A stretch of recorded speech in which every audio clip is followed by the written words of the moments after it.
If you want to be your gardening mom's favorite child this year, show her you appreciate her by getting her something that she really wants for Mother's Day.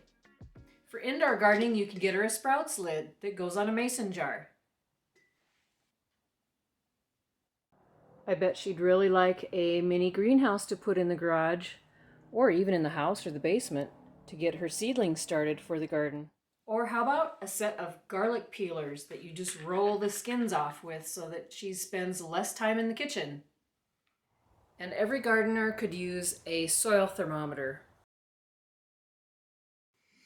You could get her a beautiful hand-woven basket for foraging or for bringing in harvest out of the garden. You could get her an under-the-sink compost pail for kitchen scraps. And you could get a tumbling composter for outdoors where she can take her kitchen scraps outside. You could get her a hornworm detector to keep them off of her tomatoes in the garden. I bet she'd love a garden tower.